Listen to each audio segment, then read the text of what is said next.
अस्सलाम वालेकुम। मैं हज़रत सत्तार एडवोकेट नए व्लॉग में हाज़िर हूँ, जो मैंने हज की ट्रैवलिंग के हिसाब से शुरू किया है। इसमें मैंने आपको मुख्तलिफ़ बातें बताई थी, जैसे मैंने वहाँ के जुम्मे के बारे में बताया आपको कि जुम्मे के दिन किस तरह आपको अदा करना है। फिर आपको मैंने बताया कि आपको ट्रैवलिंग मक्के से जद्दा किस तरह, जद्दा से मक्का किस तरह पहुँचेंगे आप, उसके बारे में मैंने बताया। और अब मैं आपको बताऊंगा कि अब आपके अयाम शुरू हो गए, जो आपको मुख्तलिफ पूरा जो 15-20 दिन है आपको, जो आपको मक्के में अपनी बिल्डिंग में गुजारना है। तो उसकी तरतीब कुछ इस तरह से होती है कि अब आपके उम्रा अदा हो चुका है, सुकून है आपके पास। अब आपको अगर दूसरा उम्रा करना है तो आप यहाँ से अपने मस्जिद आयशा जाएंगे। बसें भी चलती हैं और टैक्सी वाले भी जाते हैं लेके, तो टैक्सी वाले आपको लेके जाएंगे।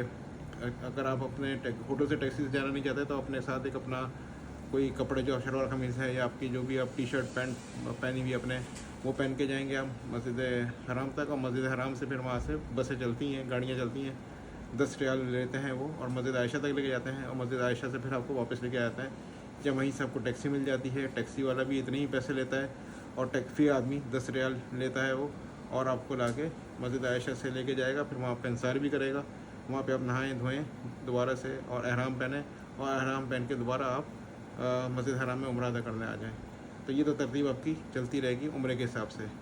अब आपको जो अयाम अपनी बिल्डिंग में गुजारने हैं, वो अयाम इस तरह के हैं कि उसमें एक चीज़ का ध्यान रखिएगा। देखें, जो भी मुअव्विन वहाँ पे होते हैं, वो मुअव्विन जो होते हैं वो पाकिस्तानी ही होते हैं, और वो कोई ऐसे एक्सपीरियंस मुअव्विन नहीं होते। वो हमारे साथ ही हज पे जाते हैं, और उनका बहुत सारों का जो अमल दखल होता है वो इसके अंदर ही होता है कि वो उनकी गवर्नमेंट जिनको भेजती है वो इस वजह से अपना नाम लिखवाते हैं हज की सर्विसेज के अंदर कि वो हज अदा कर लें। तो उनको भी कोई मालूमात हज के बारे में या किसी और चीज़ के बारे में होती नहीं है। वो सिर्फ आपको एक सर्विस प्रोवाइड करते हैं।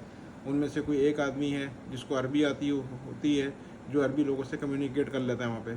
तो बाकी उनको कोई ऐसा उसका तजर्बा नहीं होता कि हज के मामला किस तरह देखना है या हज के किस तरह सिलसिले चलाने हैं। तो उनसे बराए मेहरबानी उन लोगों से उलझने की ज़रूरत नहीं है। वो भी आप लोगों की तरह के ही लोग हैं, बस वो एक आपको सर्विस प्रोवाइड कर रहे होते हैं कि भाई कौन से कमरे में क्या चीज़ कम है। आप उसको होकर बता सकते हैं भाई मेरे कमरे का एसी ख़राब हो रहा है, मेरे कमरे की एसी कूलिंग अच्छी नहीं हो रही है, या वॉशरूम में पानी भर गया है, कुछ इस तरह की चीज़ें करते हैं। इस तरह की चीज़ों को वो लुक आफ्टर करते हैं और देखते हैं। और दूसरी चीज़ ये कि उलझने की उनसे ज़रूरत नहीं है। अब उनको जो भी परेशानी है उनको परेशानी बताते हैं कि भाई मुझे ये परेशानी हो रही है, तो उसको वो हल करा देते हैं। अच्छा, अब मामलात आते हैं सामान रखने के। जो मैंने आपको पहले कहा था, मैं आपको बताऊंगा कि आपको सामान क्या रखना है। सबसे बेसिक सामान जो है वो आपको एक छतरी ले लेनी है। छतरी रखनी है, ख़ास तौर पे आदमियों के लिए तो इतनी ज़रूरी नहीं है वो, लेकिन ख़वातीन के लिए वो छतरी बहुत ज़रूरी है, क्योंकि ख़वातीन जो है वो एक्सपोज होती हैं ज़्यादा, क्योंकि उन्होंने जो अपना अबाया वगैरह पहना होता है, वो अबाया वगैरह उनका होता है, और उसी से अपनी चादर जो होती है उसी से स्कार्फ से अपना वो ढाँपती हैं। तो उनके लिए छतरी होना बहुत ज़रूरी है, तो वो छतरी लेके रखें अपने साथ लाजमी तौर पे। इसके अलावा पानी की बोतल हमेशा, एक छोटी जो बोतल होती है दरमियाने साइज़ की, वो रखें अब बोतल पानी की, और उसमें हमेशा पानी भर के रखें अपने साथ। पानी पीने का जो होगा वो, अब आब ज़मज़म भी वहाँ से भर लिया करें, या अपने होटल से जब आपको लेके जाना तो जो होटल में आब ज़मज़म की बोतलें आती हैं उनको लेके चलें। अच्छा, फिर तीसरी चीज़ ये बताऊँ मैं आपको, दवाइयों का मसला। हम लोग दवाइयाँ बेइंतहा अपने साथ लेके जाते हैं, कि जिसमें वो अपनी पैनाडोल भी लेके जा रहे हैं, और तो एंटीबायोटिक भी लेके जा रहे हैं।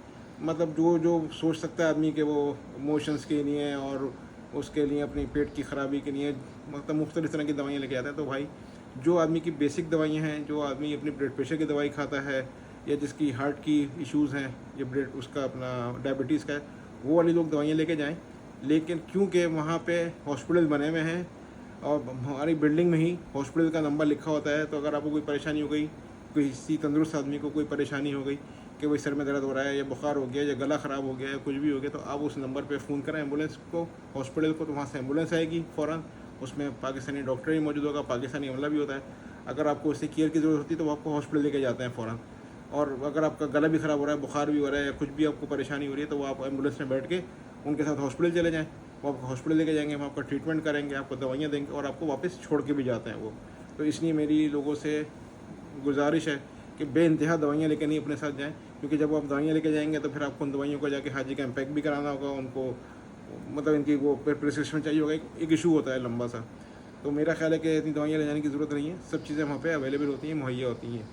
इसके साथ साथ आपको एक बैग रखना चाहिए अपने साथ, जिस बैग के अंदर आपको अपने पानी की बोतल, डोरी वाला बैग होता है जिसमें बच्चों का बैग होता था, डोरी वाला पीछे टांगने वाला, वो बैग रखना है। उसमें आपको सहूलत ये होगी उस बैग के अंदर कि पानी की बोतल भी आ सकते हैं। जब आप हरम में जाते हैं, मस्जिद हराम में जाएंगे, आपने एक प्लास्टिक की थैली रखी, उसमें अपने चप्पल डाल के उस बैग में डाल दिया आपने। कोई और चीज़ आपको अपनी रखनी है, वो भी आपने उस बैग में डाल दी, तो वो आसानी उस बैग को रखना। अच्छा, दूसरी चीज़ ये, ख़वातीन के लिए एक छोटा बैग अपना रख लें अंदर, जिसको अपने अबाई के अंदर पहन लें, वो क्रॉस छोटा बैग इस तरह लेके, क्रॉस छोटा बैग रखें, उसमें अपना मोबाइल फ़ोन, अपने पैसे या कोई उनकी और चीज़ जिसको समझती हैं कि भाई अपने साथ ट्रैवलिंग में चल रही है लेके, तो वो अपने साथ रख लें। और क्योंकि वो अंदर से जब वो पहन लेंगी, ऊपर से अपना अबाया पहन लेंगी, तो वो उनके लिए महफूज साबित होगा। अच्छा, इसी तरह से ये है कि जो लोग बेल्ट वगैरह पहनते हैं पैसे वगैरह रखने के लिए, तो वो भी अपना बेल्ट वगैरह जो है वो रख लें, पहने रहें, तो कोई ऐसी इसमें प्रॉब्लम नहीं होती। और एक ख़ास चीज़ मैं आपको बताऊं कि मुताफ़ के अंदर, जो मैं उम्र में बताना भूल गया था आपको, कि जब आपके पास अगर आपकी वालदा, आपके वालिद साहब या कोई ऐसा बुज़ुर्ग आपके साथ होगा जो व्हील चेयर पर होगा, तो उसको मुताफ़ पे आपको चलाना होगा, तो वो मुताफ़ में आपको व्हील चेयर के साथ जाने नहीं देगा। क्योंकि अगर आपके साथ आपकी वालदा, आपके वालिद साहब या कोई और ऐसा बुज़ुर्ग होगा जो व्हील चेयर पर होगा, तो उसको वो पहली मंजिल पर डाइवर्ट करेंगे और पहली मंजिल पर आपको तवाफ़ कराना पड़ेगा उनको। क्योंकि अगर आप व्हील चेयर पे लेके मुताफ़ में होते हैं व्हील चेयर पे, तो वो कोई ना कोई आदमी ज़ख्मी होता है, पाँव से टकराता है, और नीचे के जो स्पीड होती है लोगों के चक्कर लगाने की, उसमें उनको परेशानी होती है। इस वजह से वो अलाउ नहीं करते हैं, आपको फ़ौरन पहली मंजिल की तरफ ही डाइवर्ट करेंगे। दूसरी चीज़ ये है कि कपड़ों के हवाले से कि बेइंतहा कपड़े आपको नहीं रखने हैं, क्योंकि जितना बड़ा बैग लेके जाएंगे उतनी उसको ट्रैवलिंग में लेके घूमना, हैंडलिंग करना मुश्किल होती है। 4 शलवार कमीज़ रखें आप अपने साथ, अपने 2-3 आपको जो बनियान वगैरह हैं वो रखें अपने साथ, और अपने साथ आपको टी शर्ट या पजामा अगर आप पहनते हैं तो वो रख लें। इसके अलावा चप्पल आपके साथ होंगे, जो चप्पल आप अपना 2 पट्टी वाले चप्पल जो होते हैं, जिसको हवाई चप्पल भी कहा जाता है, जो उम्र में इस्तेमाल होते हैं, वो रख लें। इसके अलावा जो आपको अपने कोई ओपन जो उसके कीटो टाइप के चप्पल जो होते हैं, या सर्विस वगैरह के जो चप्पल में जो ओपन शूज़ मिलते हैं, उस तरह का रख लें जो आपको आसानी से रहें। इसके अलावा मोज़ों के 2-3 सेट रख लीजिए आप, क्योंकि आपको गर्मी में जब मुताफ़ में कर रहे होंगे आप तवाफ़ वगैरह, नफली तवाफ़, उसमें अगर आपको पहनने की ज़रूरत पड़े तो उसमें पहन लीजिएगा। एक चीज़ का ख़ास तौर पे ख्याल रखिएगा, जो अक्सर मैंने देखी और लोगों ने भी नोटिस किया, बहुत से लोग आते हैं कि वो जूते पहन के ही तवाफ़ शुरू कर देते हैं, चलते रहते हैं, क्योंकि वहाँ के जो शुरते वगैरह होते हैं वो जूते मुस्तकिल पहने रहते हैं और जूते पहन के ही घूमते रहते हैं पूरी हरम के अंदर। तो बहुत सारे लोगों ने इस चीज़ को भी अपना वो बना लिया, उनको देखा देखी कि वो भी अंदर भी मस्जिद के अंदर भी मतलब अंदर मस्जिद के अंदर चलते हुए वो भी अपना जूते मुस्तकिल तौर पर पहन रहते हैं, वही जूते पहन के बाहर से आ रहे हैं, वही जूते पहन के एंटर हो गए। तो मेरे हिसाब से इस तकद्दुस का ख्याल रखें, क्योंकि जिस जगह पे धूप पड़ती है वो जगह पाक हो जाती है, और अगर हम जूते लेके चल रहे हैं, बाहर से जूते लेके आ रहे हैं, उन जूतों को पहन के चल रहे हैं, तो वो मेरे नज़दीक एक अच्छी बात नहीं, बेहद अच्छी बात नहीं है, क्योंकि मस्जिद का तकद्दुस पामाल हो रहा है।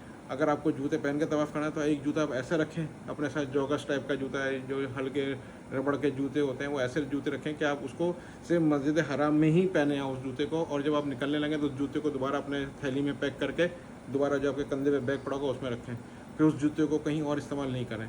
इस चीज़ का ख़ास तौर पर ख्याल रखिएगा। कपड़ों के हवाले से जो मैं कह रहा था कि भाई कपड़े आपको मैं इसलिए कम ले जाने को कह रहा हूँ, बेइंतहा कपड़े ले जाने को नहीं कह रहा, क्योंकि वहाँ पे हर बिल्डिंग में वॉशिंग मशीन लगी हुई है, और सर्फ तो नहीं होता पर धोने का पाउडर होता है, तो वो आपको मिल जाएगा। हाँ, अगर आपको अपने साथ सर्फ़ वगैरह लेके जाना है तो आप अपने साथ सर्फ़ वगैरह लेके जा सकते हैं, उसी से अपने कपड़े वगैरह धो लिए आपने, और फिर वो कपड़े छतों पे जगह भी होती है, डोरियाँ लगी हुई हैं, क्लिप लगे होते हैं, वो छत पे जाके अपने कपड़े सुखा दें, मुश्किल से आधे घंटे में कपड़े धुल जाते हैं। मशीनें लगी हुई हैं, बड़ी बड़ी हैं, और बिल्डिंग्स के अंदर हर वॉशरूम के साथ वॉशिंग एरिया बना हुआ है, वहाँ पे आप अपने कपड़े आराम से धो सकते हैं और उनको पहन सकते हैं सुखा के। तो इसलिए बेइंतहा कपड़े ले जाना बैग भी भरेगा और परेशानी का बायस भी बनेगा। जितनी ज़्यादा आपके साथ लगेज होगा उतना ज़्यादा आपके लिए परेशानी होगी।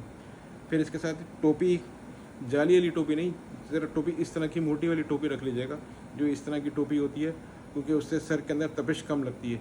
जाली की टोपी, जो वाइट वाली जाली की टोपी होती है, वो तपिश को इतना नहीं रोक पाती है। ख़वातीन के लिए यह है कि भाई अगर आपको छतरी लेनी है तो जो भी ख़वातीन चल रही हैं, 2-3 हैं, वालदा हैं, बेटी हैं जो एक साथ जा रही हैं, एक तरह की छतरी ले लें, तो छतरी से भी आइडेंटिफिकेशन हो जाती है। जब छतरी पीछे से नज़र आती है तो उसमें आदमी का खोने का चांस कम होता है। एक तरह की छतरी होगी तो आप उसको आराम से आइडेंटिफाई कर लेंगे। तो ये मेरा व्लॉग आज इस बारे में था। इंशाल्लाह नेक्स्ट व्लॉग में मैं और आपको तफसीलात बताऊँगा। शुक्रिया बहुत बहुत। बस अपनी दुआओं में हज़रत सत्तार को और उनके फैमिली मेम्बर्स को याद रखिएगा। अस्सलाम वालेकुम।